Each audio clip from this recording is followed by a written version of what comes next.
Pharmaceutical Processing, in conjunction with INTERPHEX 2016, presents INTERPHEX Live. Hi, welcome back. INTERPHEX Live. Today we're going to be speaking with Dr. Steven Spielberg. The topic we're going to talk about is, addressing the current drug shortage. I got to tell you, in our industry, that's getting probably as much attention as the Kardashians at this stage of the game. So we're going to talk about, the trip we've taken here to get this stuff resolved and some of the great advances that Dr. Spielberg has moved on his own. So let's start with the drug shortage part. I mean, what's up with that? What do you think? Well, Russ, it's obviously complicated, and the things that, as a clinician who still is involved in patient care and taking care of sick children, and all of my colleagues who take care of a wide range of patients, the major issues that we faced on the clinical side have been shortages of sterile injectable products, and primarily older drugs, older generic drugs. But these are the drugs that we use day in, day out to take care of sick patients because they involve issues of basic pathophysiology of patients, medicines that we use to resuscitate patients, to start a heart if somebody has had an arrest, to raise blood pressure, to provide anesthesia and muscle relaxation during surgery, to provide antibiotics for infectious disease. So that over time, we've seen, and the GAO has actually done a wonderful report published in 2014 on what kinds of products we're seeing in shortage and some of the root causes.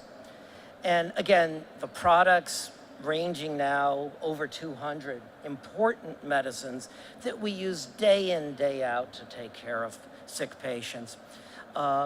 Those drugs, again, sterile, injectable, older, generic products. And when the GAO tried to look at root causes, what's causing this? Again, multifactorial. But the bottom line is, and I think it's fair to state, that there's market failure in this realm. The price of many of these medicines has fallen to the point where a sterile vial of, say, diphenhydramine or Benadryl, 50 milligram sterile vial, is under 50 cents reimbursement. And think of the challenge of trying to make a high quality, reproducible, stable product for that kind of reimbursement. So as prices have fallen over time, manufacturers have gotten out of the business on their own, and it's been difficult to maintain quality, particularly since we're dealing with many sterile facilities in the US being 50 years old or older, not using isolator technology, not using much of the technology demonstrated here at INTERPHEX. So the net result has been often two, sometimes one manufacturer. If there's a quality problem detected in that one manufacturer, there's no redundancy, there's no backup, and you end up with drug shortages. Even to the point that basic IV solutions, 5% dextrose in water or normal saline, are in short supplies, forcing many hospitals actually to try to manufacture their own IV solutions. Not a good idea, obviously, in terms of quality and safety, and particularly at a time that pharmacy graduates coming out of pharmacy schools now are not well trained in formulation. So we have a real problem. There's been a fair amount of press about this, including articles that, again, come from heavily pediatrics. Children often suffer the most under these kinds of circumstances, where children receiving cancer chemotherapy can't get the appropriate medicines, can't get the appropriate ancillary medicines that you need in order to give the chemotherapy, leading to delays in treatment, increased morbidity, just at a time that we really are making enormous progress in the treatment of children with cancer. So these are relatively older drugs. I mean, so we took diphenhydramine. Whether just so our listeners here can get a sense of what other ones are we talking about? We're talking about drugs that I used in 1960s when I was in medical school. Atropine, epinephrine. These are basic physiologic drugs to regulate Yeah. blood pressure and to deal with emergencies, so that there is a shortage of epinephrine now, both for treatment of anaphylactic reactions and for use in resuscitation, putting both the public health and indeed national security at Yeah. risk, because these are medicines you use every day. Emergency squads traveling around, ambulances having difficulty getting fresh epinephrine, fresh atropine. Many of the anesthetics are in short supply or single manufacture. I personally had an adverse reaction to a bad batch of propofol when I had a colonoscopy a year ago. And again, that's because you don't have multiple manufacturers available. If there is a batch problem, there's no supply. I think these are old enough that they almost fall off the radar for a lot of firms, and I think this heighten this awareness with the drug shortage message is key.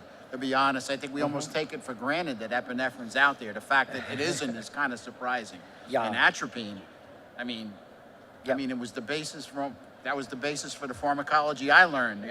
Absolutely, as well as I. know, That's so- why we both have gray hair. That's it. Or no hair in some cases. So, don't you it's- laugh, Sterling. You ain't got a whole lot either.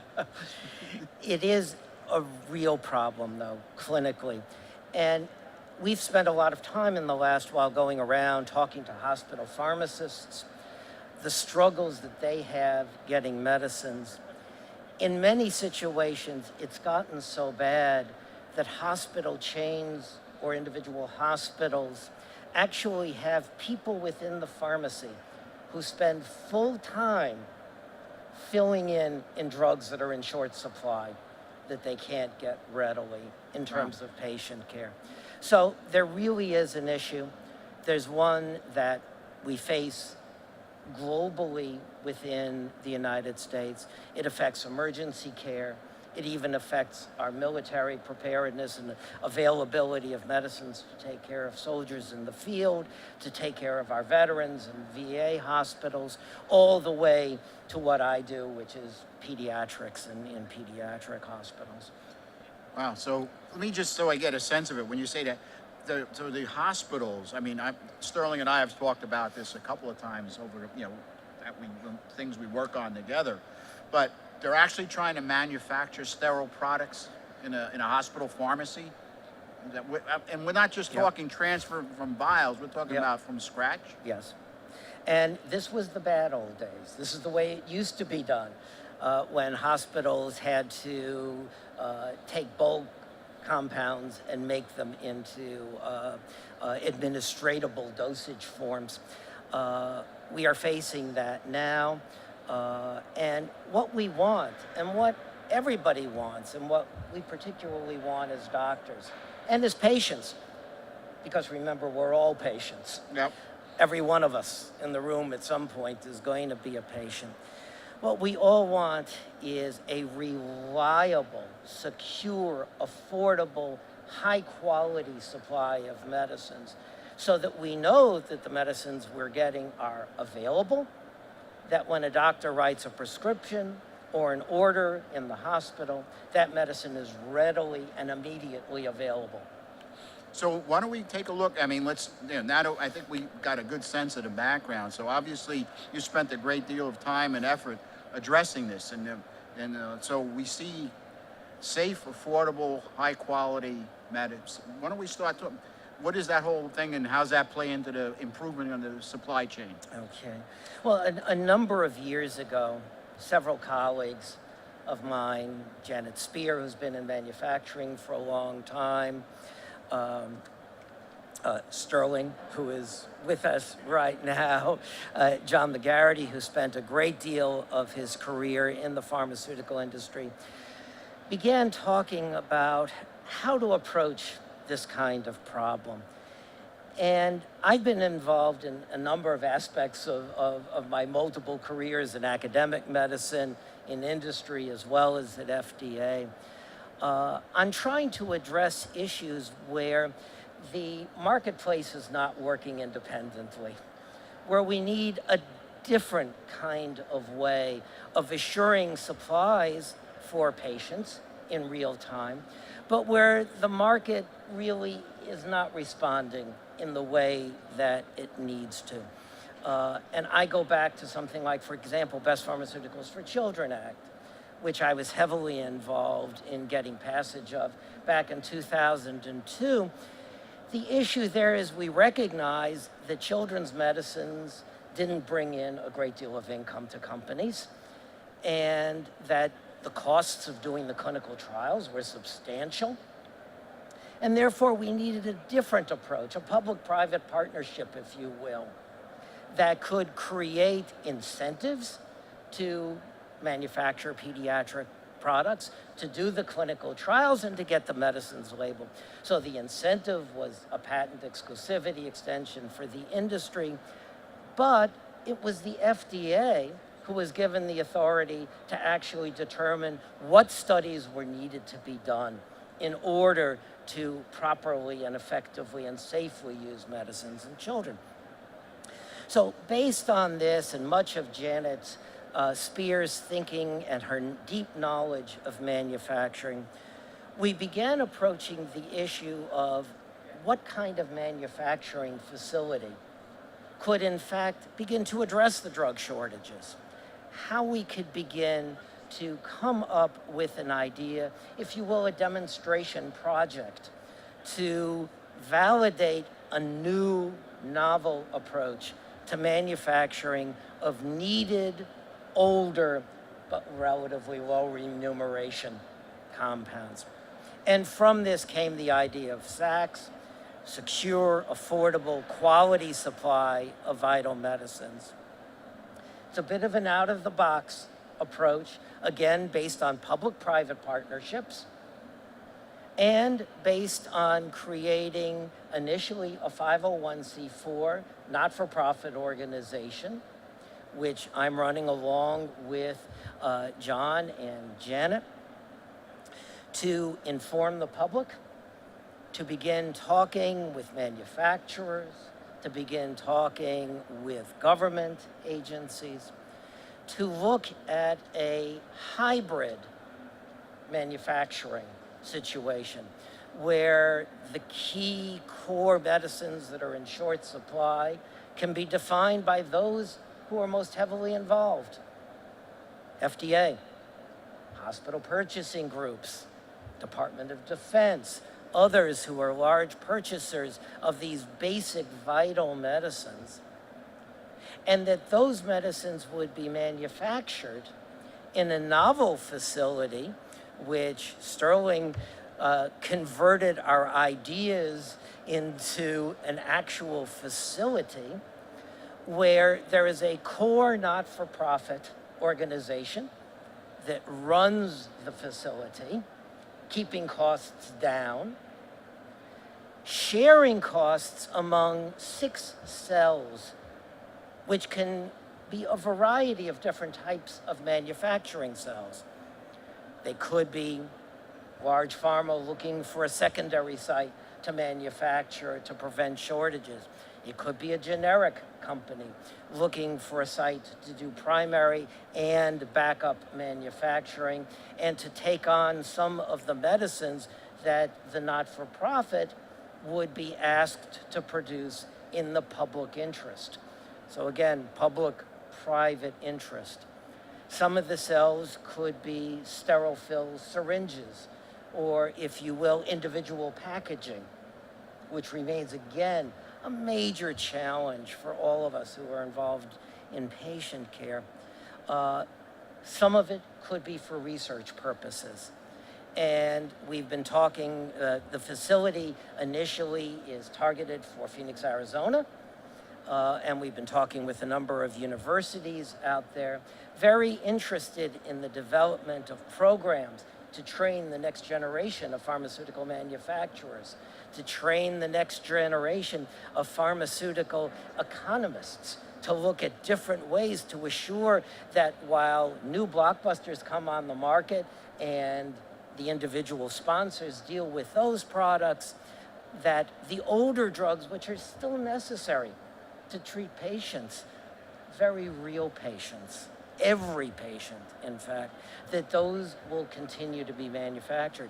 So the idea is a hybrid between companies building their own facility and being a part of a SAQS facility where the Common Core is run as a 501, costs kept down, manufacturing done with the highest and the best of technology that the folks at a place like INTERPHEX can imagine and provide, technologies that will assure the quality, that will assure that we're not going to be closed down by problems from a regulatory standpoint, and to assure that there is a continuous supply, including that backup supply.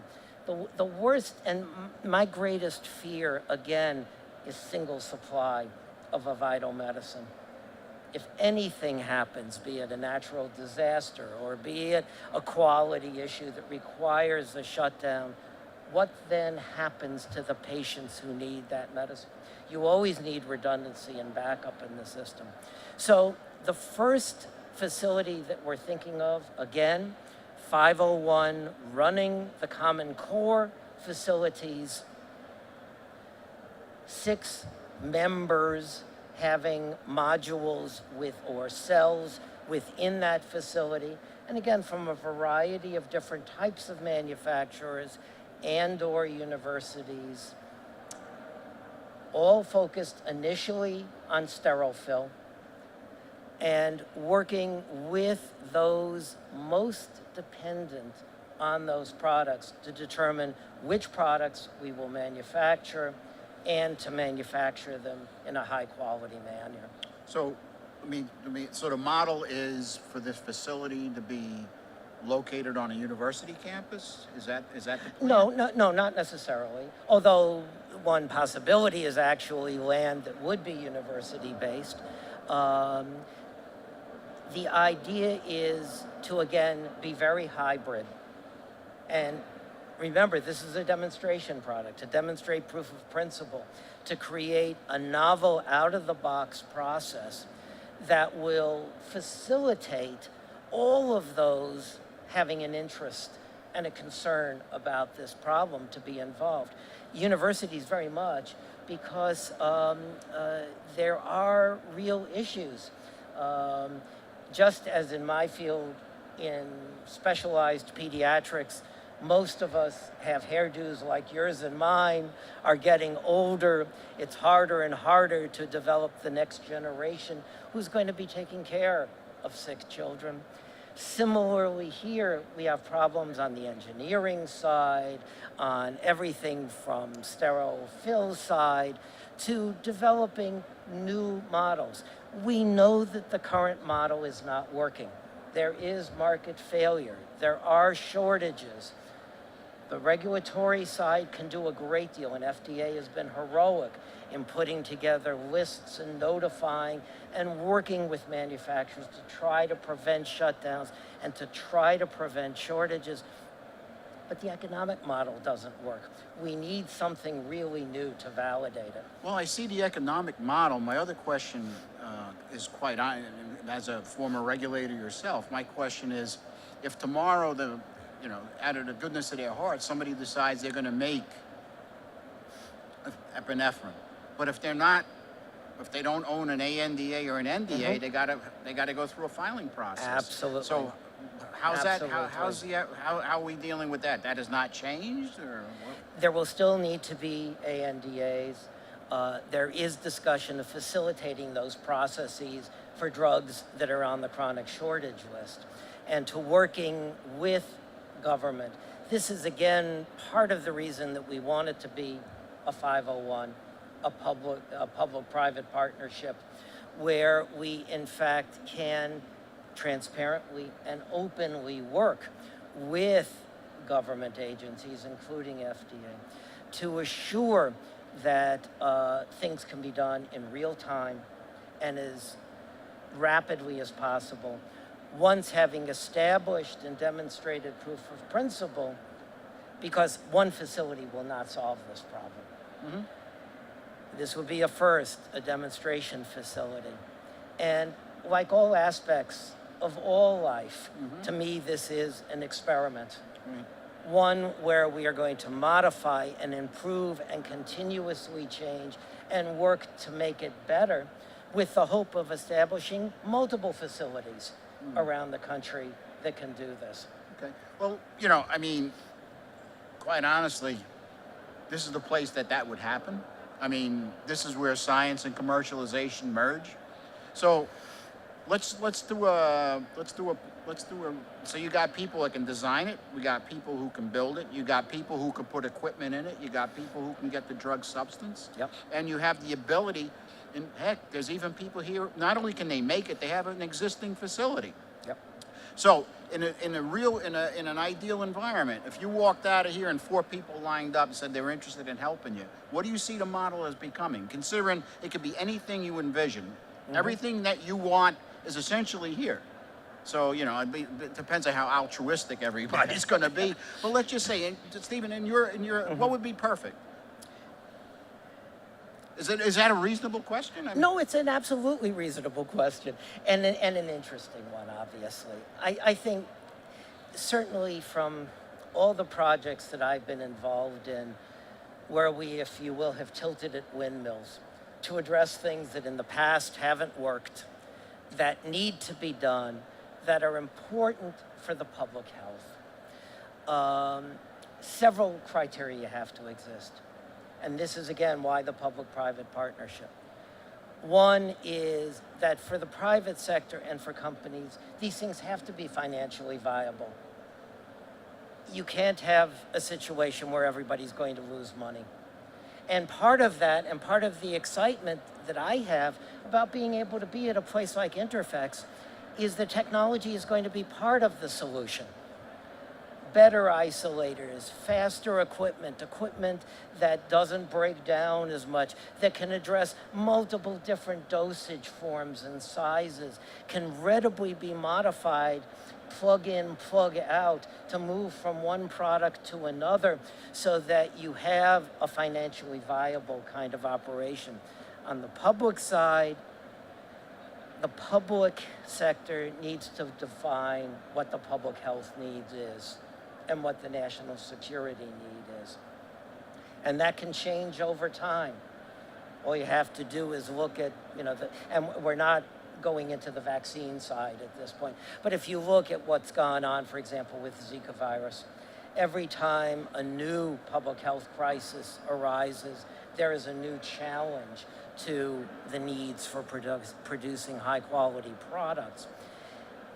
In this situation, if we're going to be successful at this, and I believe we absolutely have to be, because there is a true need for it, we're going to need people from this side, the manufacturers of manufacturing equipment, those who actually manufacture, small pharma, larger pharma, companies interested in individual dosage forms and how to improve the quality of that issue, which is a very real issue in our country right now.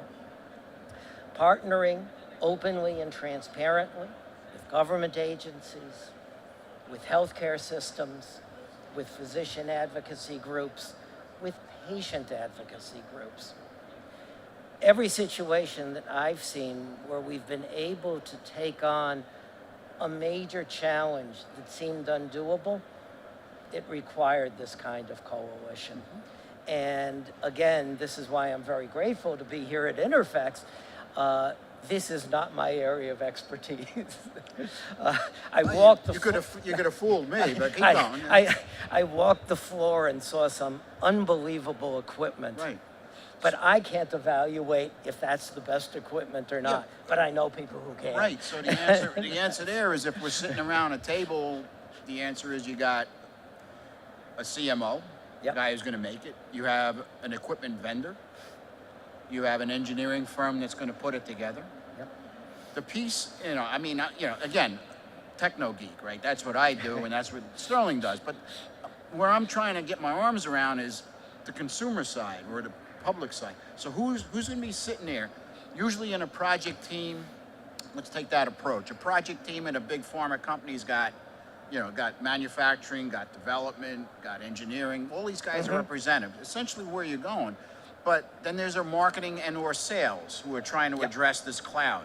In your case, we take them out of the equation. So who's sitting in that seat? I mean, is it going to be a guy from the Defense Department? Is it going to be a guy from NIH? I mean, where's that piece coming in on a need? All right. I think it's going to be multiple again. One of the best trends I've seen happening in medicine, and this includes legislative side, it includes on the basic healthcare side, has been patient involvement, okay? Patients have driven us to do better, to be more aware of problems, to be more aware of challenges, and to support us. If you think of the advocacy groups in cancer, the advocacy groups in multiple neurologic diseases, the advocacy groups in children, they have facilitated change in very, very positive ways. So we need patient involvement. We need physician involvement and hospital involvement. But frankly, from the hospital's point of view, and I was that way too when I was actively doing medicine. I wrote a prescription and I assumed it would be filled. The people most aware are the pharmacists, the hospital pharmacy groups, and I've worked for years with the Pediatric Pharmacy Advocacy Group, which has done wonderful things on behalf of children thinking about pediatric pharmacy needs. So we need pharmacy groups involved. We need purchasing groups involved, because the way the medicines are purchased now, no longer an individual hospital, often large buying consortia. So the challenge that we have within our coalition, which we're setting up now, the SAQS coalition, is really to bring together all these sectors, make people aware, make people involved, and I'm convinced there's more than enough both goodwill and brilliance around to make this happen if the right people are in the right room and the emphasis is there. And this is going to take a lot of continuous work. Nothing like this happens easily. We wouldn't be in the pickle that we're in now if there were easy solutions. The solutions aren't really there.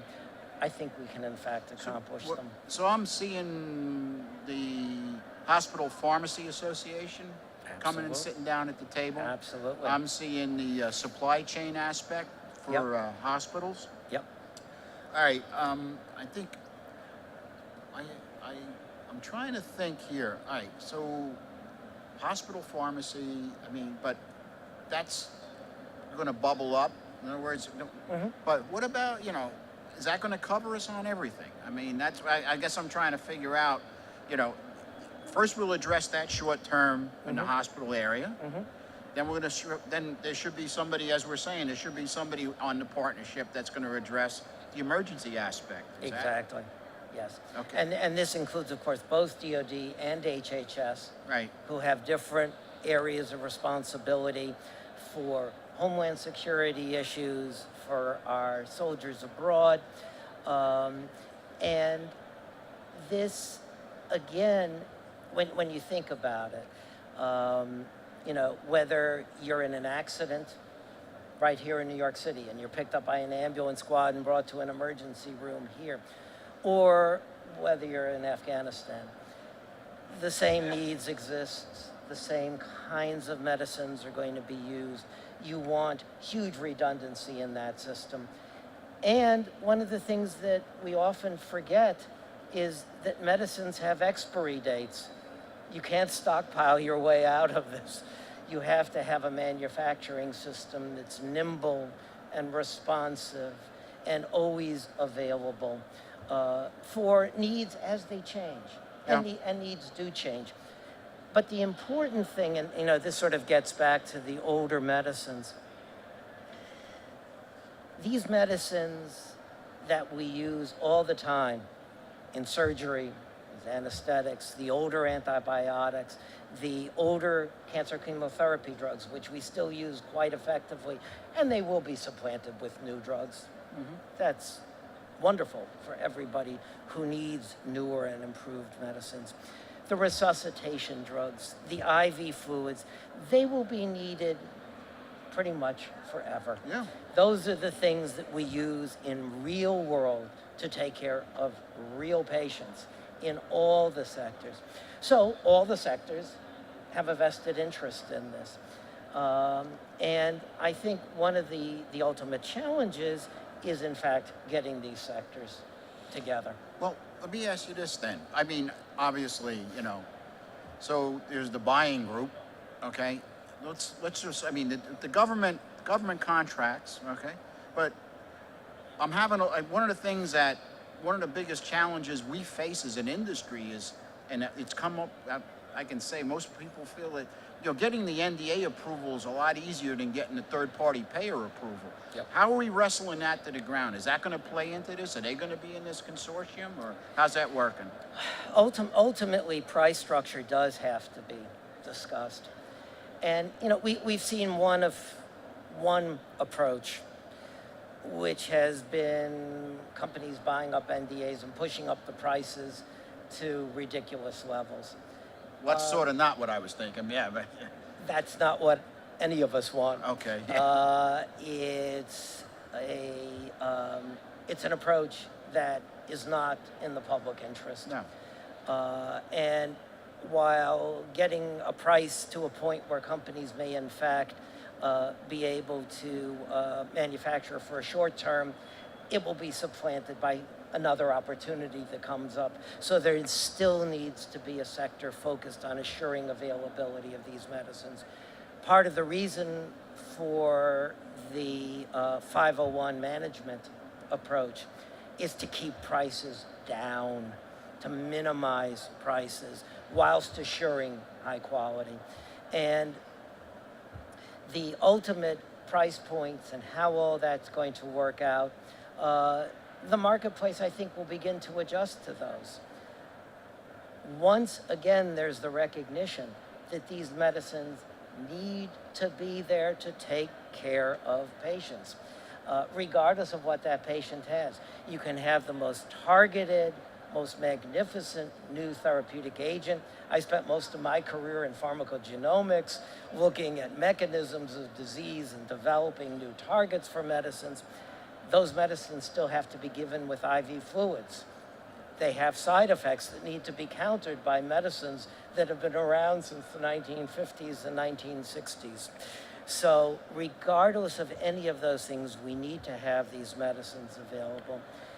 And looking towards the future, and I spent most of my career in academic medicine. I was dean of Dartmouth Medical School for a number of years. I would very much, and I'm very excited that the universities that we've talked to right now have become interested in training the next generation. Manufacturing obviously is going to look very different than it looks today. It's going to require different skill sets. It's going to require different training sets, different kinds of people with different kinds of educations. If we are really going to take advantage of the human brilliance that's giving us all these new medicines, I think we need to start thinking yesterday within engineering schools, within business schools, within biological sciences programs, who we're going to need, what kinds of backgrounds they're going to need, how they're going to contribute to the future. Because one of the discussions that I don't want to have is when you and I are over 100 sitting here and now we have a new shortage list. Right. That's not what we want. We want a new type of manufacturing. I think I can, let's step back. I mean, you and I both remember when hyperalimentation was red hot, Okay, so every pharmacy, every hospital pharmacy had a mini manufacturing facility. Yep. That's gone by the wayside. As Sterling Yep. and I said, you don't take stuff out of the storeroom and put it in a laminar flow hood. That's not really working. So, having said all of that, you know, it sounds to me still like the pharmacy schools are the core at which that part of the process and science comes from.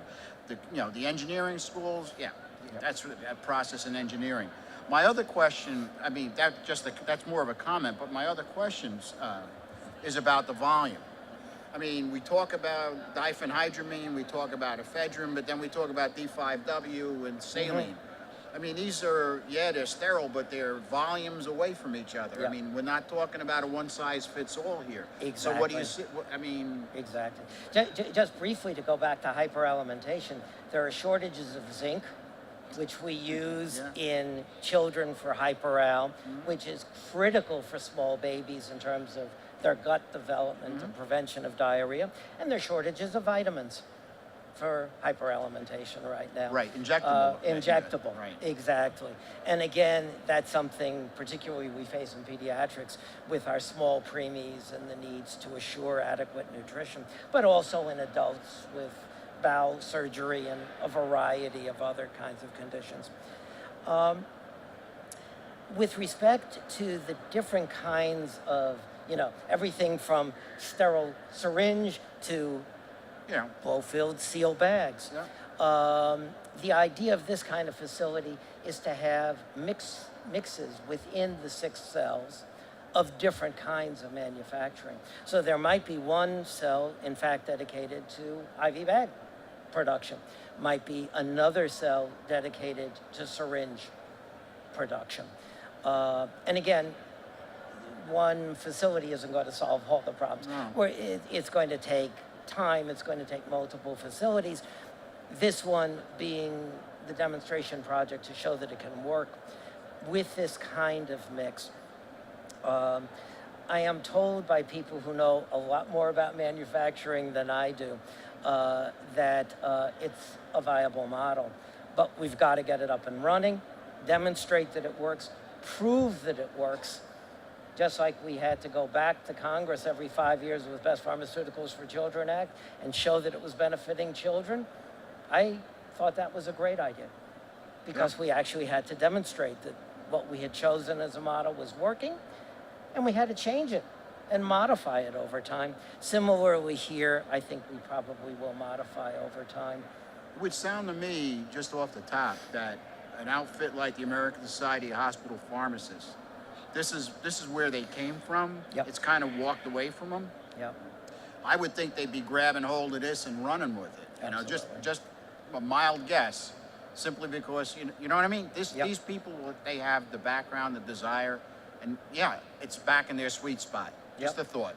Well, and I was at a children's hospital recently, and I was talking to the head of pharmacy, who I actually knew when I was faculty back at Hopkins. So this goes way, way back, many, many, many years ago. And she was telling me that they're having problems getting normal saline. And they have a wonderful hospital pharmacy program in this children's hospital. But she's the only one that knows how to do compounding in a sterile hood. So she, as head of the pharmacy, is making bags of normal saline. I think you're right. I think we'll have a great deal of support from these groups. And again, because this is a team sport, this really does require multiple people working together.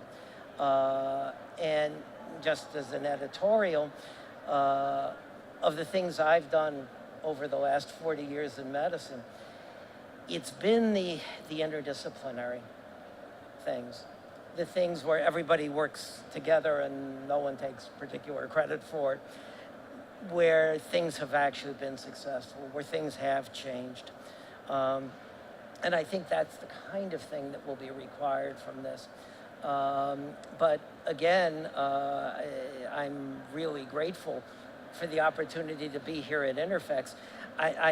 You told me you don't get many pediatricians speaking here. I'd say you're probably in a really rarefied area. But we're all in this together. We really are. And that's why, again, I think the opportunity for all of us working together becomes really paramount. I couldn't agree more. We have a few minutes. Are there any questions that you would like to address to Dr. Spielberg? Yes, sir. I'm not part of Farm. Can you speak? I'm a little trouble here. I've been involved with shortages in my gut. Look at supply and demand economics. Most of the drugs that you say are old drugs that are falling off patent. You've got generic. There's still not enough profitability for manufacturers to manufacture anything, which is causing the drug shortage. So wouldn't it be better to go back to this company because they have the line? We have excess capacity and negotiate with them that are price structure so we can work to manufacture the product. Has that been done? It hasn't actively. We've had some discussions with pharma about both their older drugs as well as compounds that are just ready to fall off the cliff and become generic. And I think there are a number of models that can work. One of the things, again, and we talked about it, that's the most concerning is the lack of redundancy and the lack of backup. So in almost any circumstance, even for a new blockbuster, you know, a high value product for a company, and you've got one site manufacturing it, and I don't know, there's a fire. It happens. And all of a sudden that plant is now down for 6 months and and your supply is 3 months ahead. You need a backup. So I think with Big Pharma, we want to talk both about their products, their NDAs that are coming off, but also about having potential backup sites that are ready to roll, have been validated, all set from a regulatory point of view, maybe doing some manufacturing to maintain quality, but available should there be an issue with one of your high-value products. I think just Novartis for 30 years before. People sometimes underestimate the altruistic approach that Big Pharma will take. We synthesized and manufactured a compound that we had dropped years ago, okay? To the point where we didn't even sell that salt form. You see where I'm coming from? So we had to go back to the synthesis. We made it, manufactured it, and distributed it. It's for a very specific cancer, catecholamine creating tumor. And that was done by a coalition speaking to the physicians in the area. And it was almost to the point, when you think Novartis, I mean, this was to the point where it was almost East Coast centric. So what I'm saying is don't underestimate. No. So I always have to put on the Big Pharma hat once in a while, you know? But No. I'm saying is don't ever underestimate that. Absolutely. And it is an opportunity at a time Big Pharma is having some struggles to put on a white hat, if you will. You know, I worked for several large pharma companies doing their pediatric drug development over the years, and saw really pretty remarkable things happening, things that I didn't believe could happen, that have happened, to manufacture and to sustain on the market some very low volume products that have really been important in the treatment of children. So again, I think given all of the complexities, and it was interesting, I think the GAO report actually went pretty well into a lot of the financial issues, and there have been a lot of articles in everything from Reader's Digest to the Wall Street Journal about some of the issues we're now facing and how different people are trying to approach it. I don't think there will only be one answer, but I think this is going to be a major answer. We're just about out of time. Any other questions? It was an excellent talk. It was enlightening, and I got to say, good luck. Russ, thank you so much. Pharmaceutical Processing, in conjunction with INTERPHEX 2016, presents INTERPHEX Live.